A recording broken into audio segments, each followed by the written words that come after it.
Nesta noite meditaremos no texto A Tentação de Jesus no Deserto, Mateus 4, por favor, versos 1 a 11. Um texto não pregado com tanta intensidade nos púlpitos e um texto muito presente, o contexto muito presente na realidade atual. E diz assim: Então Jesus foi levado pelo Espírito ao deserto para ser tentado pelo diabo. Depois de jejuar 40 dias e 40 noites, teve fome. O tentador aproximou-se dele e disse: Se você é filho de Deus, mande que estas pedras se transformem em pães. Jesus respondeu: Está escrito: nem só de pão viverá o homem, mas de toda palavra que procede da boca de Deus. Então o diabo levou a cidade santa, colocou-o na parte mais alta do templo e lhe disse: Se você é filho de Deus, jogue-se daqui para baixo, pois está escrito: Ele dará ordens a seus anjos a seu respeito, e com as mãos eles o segurarão, para que você não tropece em alguma pedra. Jesus lhe respondeu: Também está escrito: Não ponhas à prova o Senhor seu Deus. Depois o diabo levou a um monte muito alto e mostrou-lhe os reinos do mundo e o seu esplendor. E lhe disse: Tudo isso lhe darei, se você se prostrar e me adorar. Jesus lhe disse: Retire-se, Satanás, pois está escrito: Adore o Senhor, o seu Deus, e só a Ele preste culto. Então o diabo deixou, e os anjos vieram e o serviram. Amém.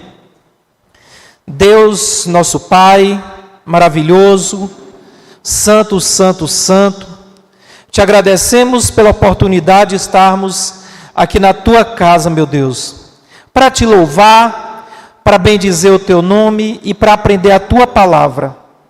Te pedimos que coloque o Espírito Santo como direcionador de toda esta pregação, que os nossos pensamentos, as nossas reflexões sejam guiadas pelo Espírito Santo, que as palavras ditas sejam guiadas pelo Espírito Santo, e que esta palavra não seja vazia, mas que encha os nossos corações, a nossa mente, e que nos faça crescer, em nome de Jesus.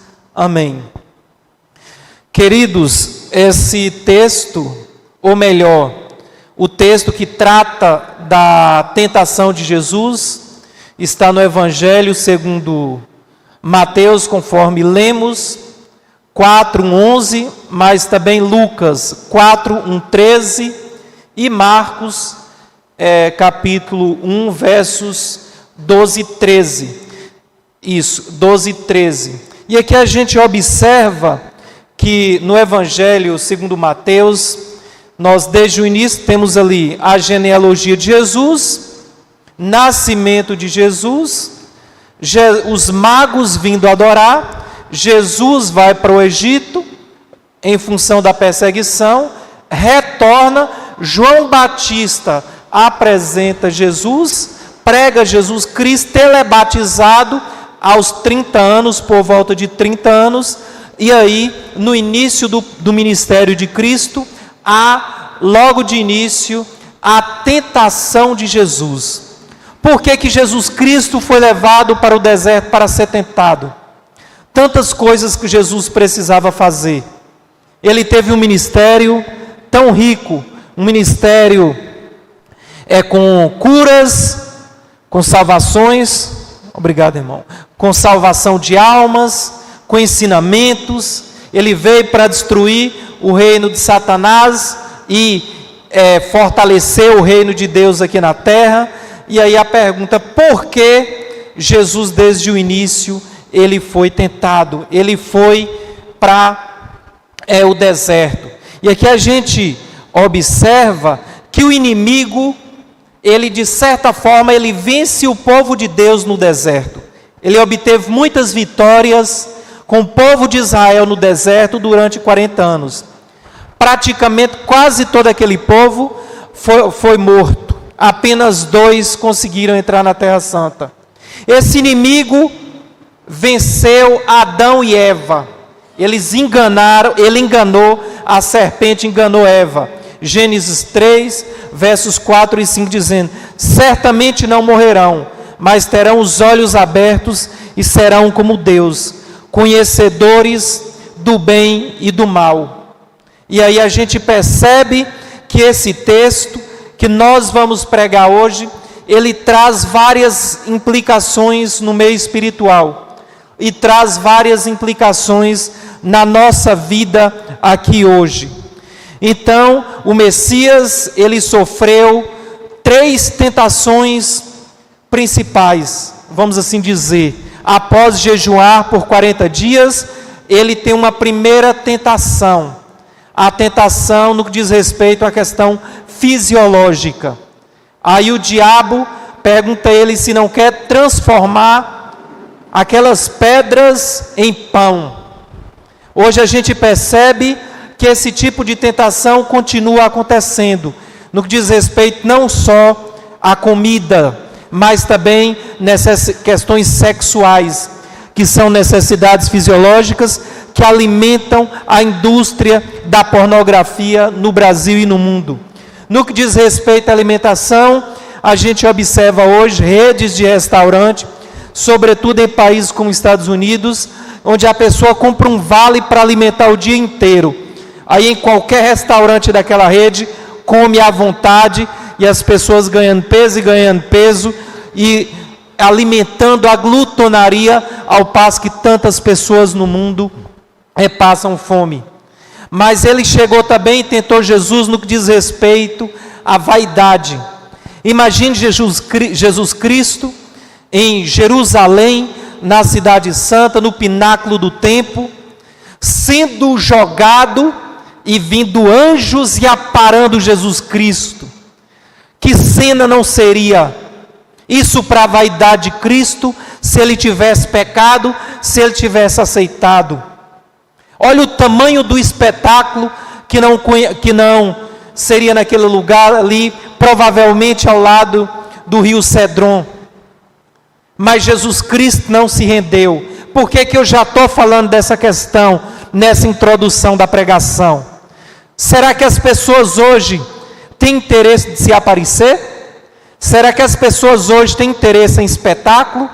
Será que as pessoas têm interesse de serem famosas nas redes sociais? Foi o que Jesus não quis. Mas a estratégia de Satanás continua vive, forte, presente hoje. Depois chega para Jesus e oferece todos os reinos. Mentira que ele não tinha reinos, mas atrelado a isso tem a avareza, a riqueza, o poder no meio empresarial, no meio político e até dentro das próprias igrejas, no convívio social em geral. Observe bem como as 3 investidas de Satanás contra Cristo, contra Jesus, foram investidas que estão presentes e moendo a sociedade atual. E Jesus Cristo não caiu em nenhuma delas. Conforme eu disse, Satanás obteve vitórias sobre Adão e Eva. Obteve vitórias por 40 anos sobre o povo de Israel no Egito. Mas por 3 vezes no deserto, no início do ministério de Cristo, ele foi massacrado, ele foi derrotado. E lá no final do ministério de Jesus, na morte da cruz, enterrou de vez Satanás, colocando ele definitivamente como ser derrotado e que aguarda simplesmente para ir para o inferno. E aqui nós queremos ainda trazer que nesse texto, Jesus não veio apenas para morrer por nossa salvação. Ele veio viver assim como nós devemos viver. Foi assim que ele viveu naquele deserto, sem pecado, mais voltado para o Criador do que para a criação, mais preocupado com Deus do que com pão, do que com alimento, do que com coisas desse mundo. Então Jesus Cristo, ele não pecou, e ele nos traz profundos ensinamentos que nós precisamos levar muito a sério nessa lição. Ele veio destruir as obras de Satanás, estabelecer o reino de Deus e livrar o ser humano do domínio do maligno. E aqui hoje, como mencionei, nós vivemos muitas e muitas investidas e nós não podemos cair nessas tentações. Agora vamos ao olhar cada verso aí, verso 1, a partir do verso 1, de maneira minuciosa, para a gente fazer uma exposição mais detalhada do texto. Então Jesus foi levado pelo Espírito ao deserto.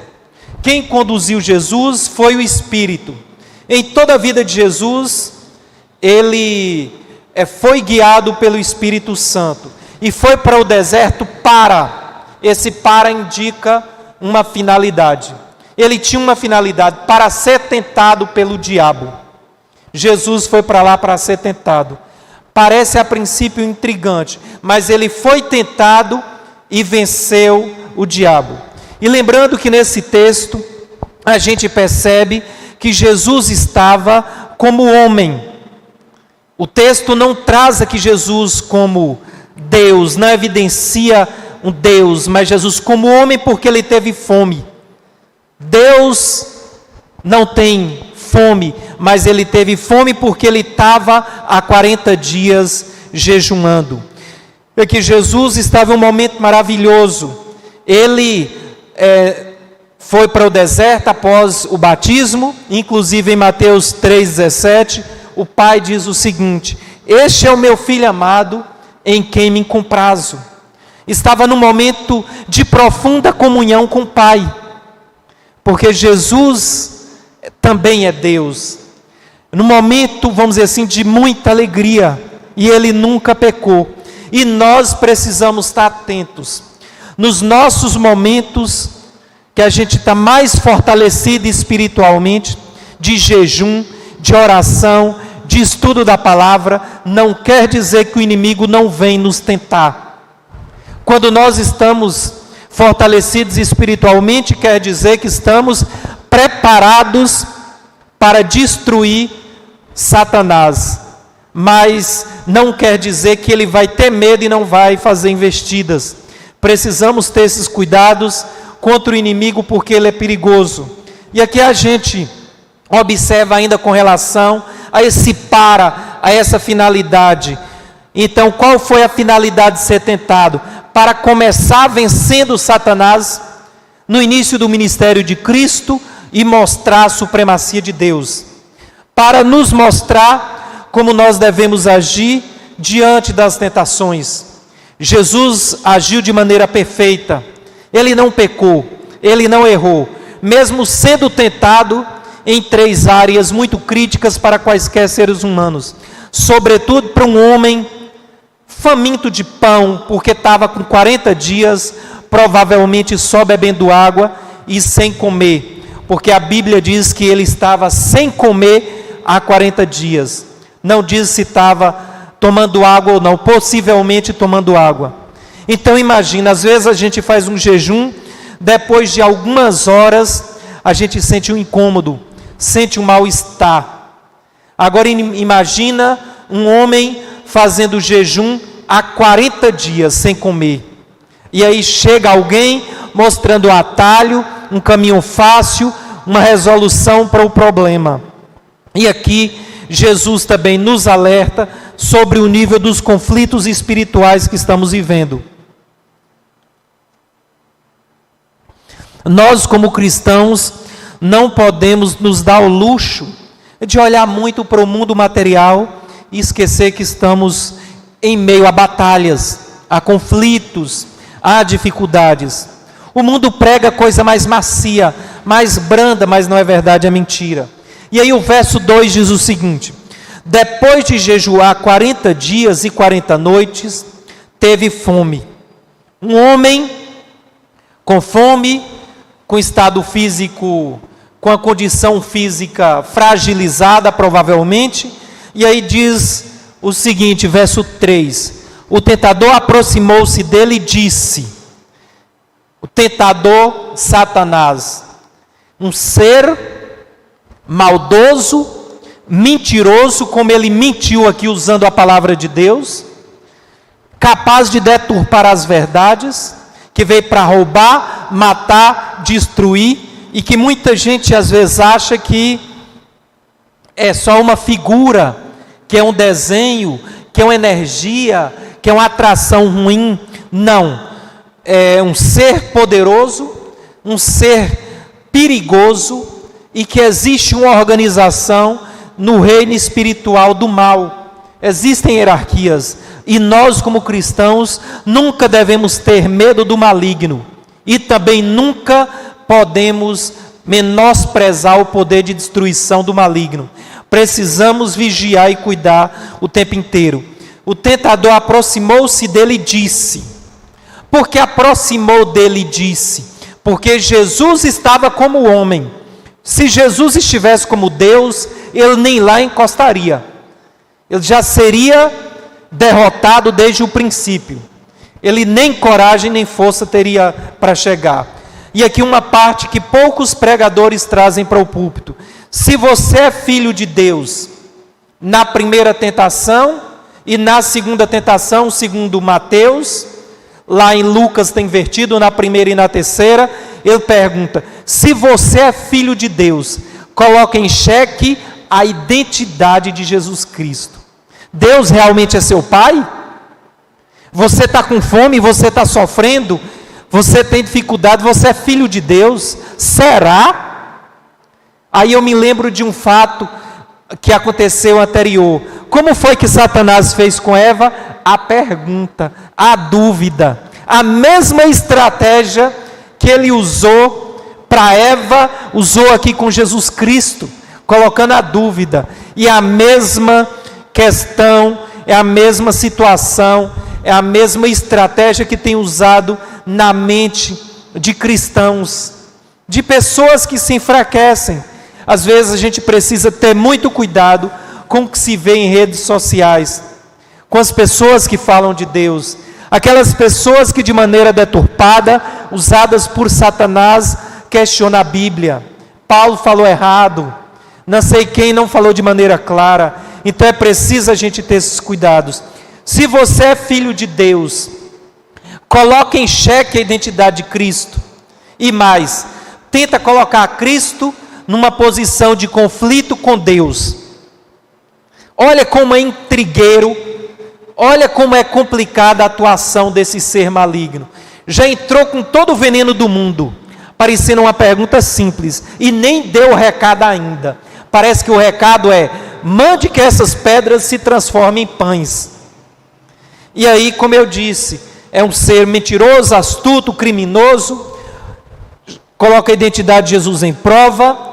Ele explorou de maneira intensa essa questão da necessidade fisiológica, assim como hoje a questão da carne é muito explorada, algo atrelado também à beleza, e aí sugere a Jesus um atalho para resolver um problema. Você pode resolver por ti, você tem poder, e Jesus tinha, para transformar aquelas pedras em pães. Só que se Jesus transformasse pedras em pães, ele estaria seguindo uma ordem de Satanás, pecado. Se Jesus naquele contexto transformasse pedras em pães, ele não estaria fazendo a vontade do Pai, pecado. Jesus não caiu em nenhuma delas. E a tentação de Jesus, ela foi uma tentação externa, mas a nossa tentação, ela pode ser interna, conforme Tiago 1,14. Então a gente precisa vigiar e a gente precisa orar, porque nós temos uma carne pecaminosa, e a tentação pode vir de fora ou da própria natureza carnal e pecaminosa, e a gente precisa vigiar. E aí o que Jesus disse para o maligno diante dessa sugestão de transformar pedras em pães? Jesus respondeu: está escrito. Isso em Deuteronômio 8:3. Ele falou com base em Deuteronômio 8:3. Ele, um grande conhecedor da Torá, da lei do Antigo Testamento. Nem só de pão viverá o homem, mas de toda palavra que procede da boca de Deus. Jesus respondeu isso no verso 4. E aí essa mensagem vem lá de Deuteronômio 8:3.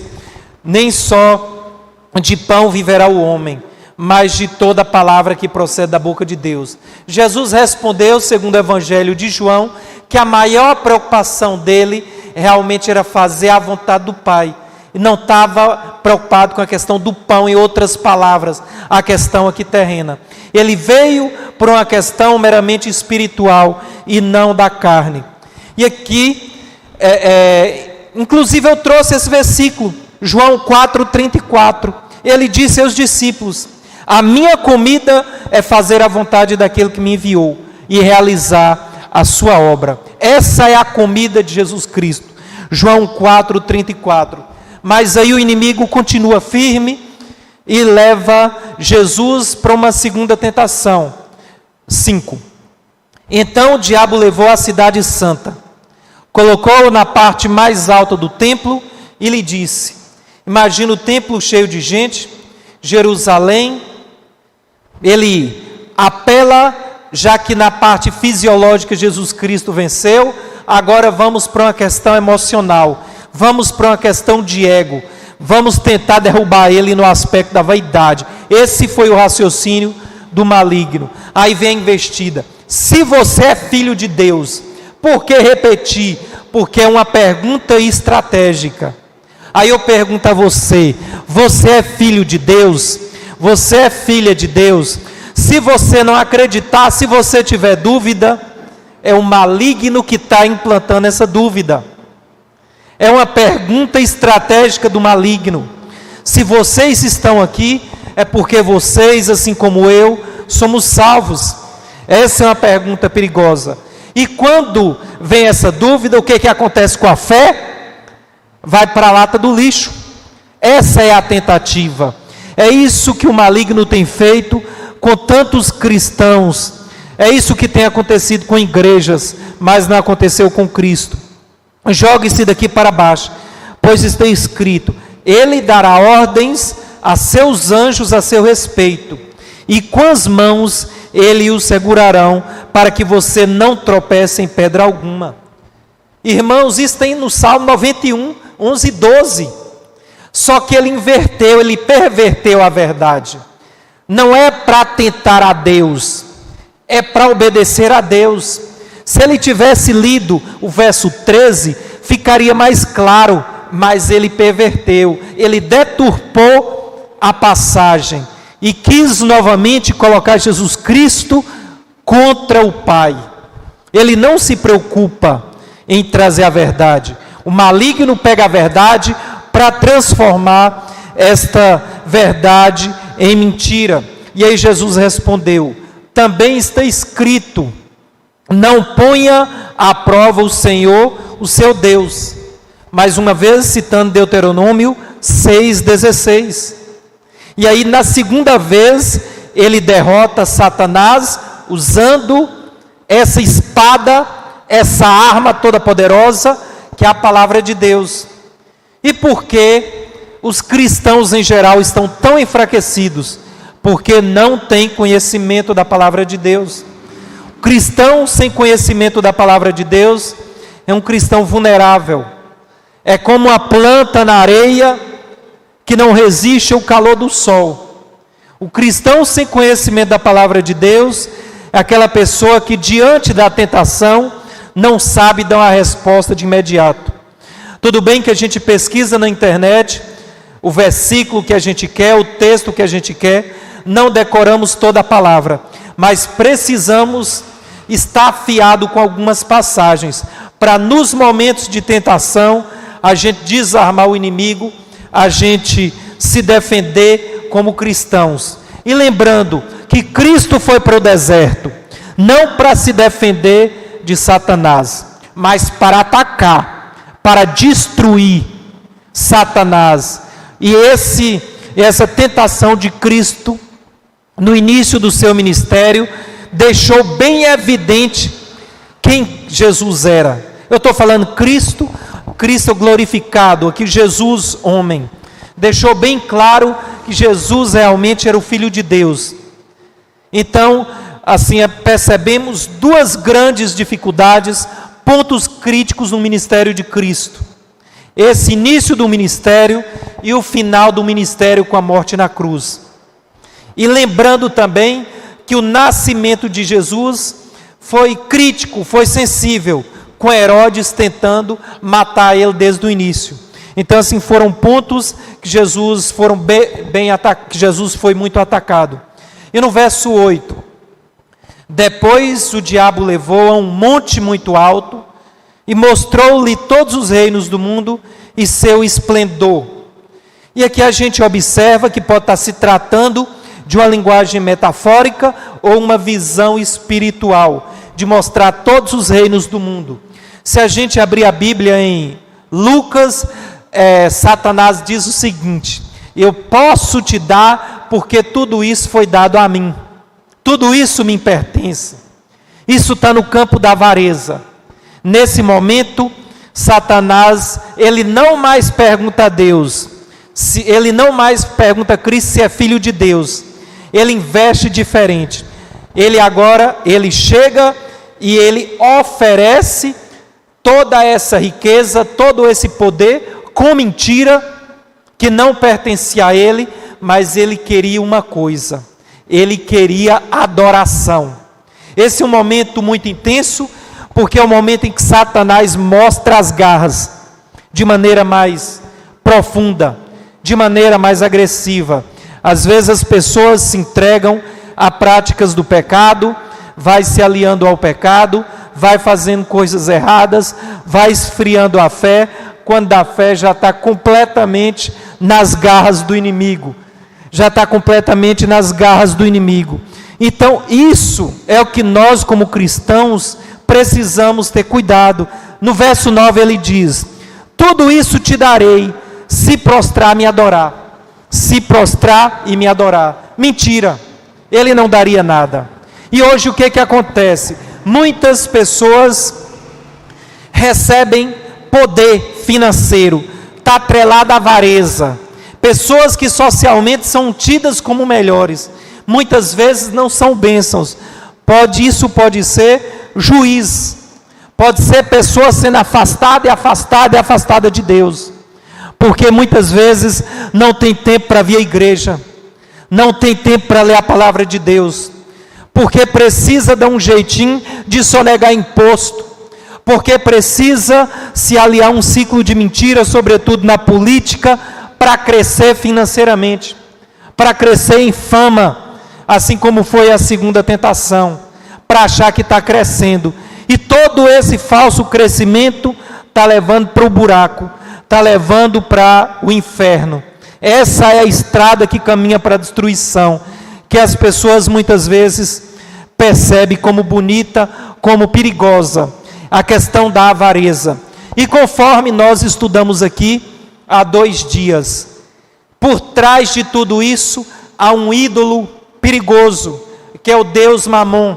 Nós lemos aqui, segundo Martinho Lutero, que por trás de um ídolo há outros problemas, outros ídolos, outros pecados.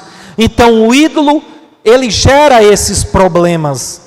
O ídolo, ele apresenta mais problemas, porque a pessoa afasta-se de Deus. E aqui no verso 10, Jesus lhe disse: retire-se, Satanás, pois está escrito: adore o Senhor, o seu Deus, e só a Ele preste culto. 3 vezes Cristo venceu a tentação do inimigo. 3 vezes Cristo usou a mesma arma, a palavra de Deus. Nós precisamos a cada dia ter uma visão mais alicerçada nos conhecimentos da palavra. Nós não podemos esfriar espiritualmente. Precisamos estar orando, lendo a palavra, pedindo a Deus para nos fazer crescer nessa caminhada de santificação, nessa caminhada de estar mais próximo com Deus. Às vezes nós, como cristãos presbiterianos, às vezes a gente esquece de orar pedindo a Deus que coloque o Espírito Santo de maneira mais intensa na nossa vida. Precisamos orar mais pelo desenvolvimento de dons espirituais, de dons ministeriais. Nós precisamos orar de maneira sedenta para que o Espírito Santo fale mais aos nossos corações. Precisamos orar de maneira mais continuada. Precisamos ter sede da presença do Espírito Santo. Às vezes, nós, enquanto cristãos, que primamos muito pela leitura, pelo entendimento da palavra, às vezes a gente enfraquece um pouquinho nessa oração. E até irmãos de igrejas com uma doutrina não tão boa, que não cuida tanto da palavra de Deus, mas que ora mais. E o Espírito Santo se manifesta. Portanto, precisamos continuar firmes no estudo, mas também na oração, pedindo a Deus que nos ilumine e que nos fortaleça na presença do Espírito Santo. E aqui parece que terminou a pregação, a exposição do texto, mas ainda tem algo maravilhoso escondido no verso 11. Então o diabo deixou, ele não resistiu a Cristo, porque Cristo agiu de maneira sábia, agiu como filho de Deus, agiu de maneira santa, e os anjos vieram e o serviram. Imagina, 40 dias sem comer, jejuando, passar por essas tentações, possivelmente ali no 40º dia, talvez no 41º dia, e agora vêm os anjos e serviram Jesus Cristo. Imagina o banquete que a Bíblia não detalha, como Cristo foi servido, como Cristo matou a fome na hora certa, porque o Pai não desamparou a Ele. Assim como Ele próprio fez referência em Deuteronômio, lá quando Deus mandou o maná para o povo de Israel lá no deserto. Cristo foi servido por Deus, porque Ele não desampara, porque Ele é bom, porque Ele é maravilhoso. Irmãos, vamos agora, já finalizando aqui, trazer só umas considerações e vamos para a oração. Então precisamos trazer aqui 4 considerações. Jesus é vitorioso e o inimigo é derrotado. Jesus Cristo é o nosso Senhor, Ele mostra a verdade, Ele mostra o caminho certo, mas as pessoas que não conhecem a palavra caminham no caminho da derrota, da mentira, da destruição. É o que a gente vê. Nós estamos aqui literalmente como forasteiros, como pessoas que estão na contramão. É normal. Outra consideração que precisamos ter aqui: Satanás é o nosso maior inimigo e é perigoso. Precisamos ter cuidado. Efésios 6:11 diz: revesti-vos de toda a armadura de Deus, para que possais estar firmes contra as astutas ciladas do diabo. Como é que a gente reveste de toda essa armadura? Com oração, com leitura, com jejum, vindo aos cultos, fazendo parte aqui desses momentos de comunhão com os irmãos. Em Efésios ainda, que fala dessa armadura, 6,16. Usem o escudo da fé, exercite a sua fé, fortaleça a sua fé, com o qual vocês poderão apagar todas as setas inflamadas do maligno. Então, Jesus nos apresenta as armas e precisamos usar a arma. E uma terceira consideração: Jesus venceu todas as tentações para que nele pudéssemos ser livres. Hoje somos livres, porque Jesus venceu todas as tentações. É motivo de dar graças a Deus, de estarmos felizes, comemorando, porque nós hoje somos salvos e Jesus está ao lado do Pai. Nós temos o Espírito Santo.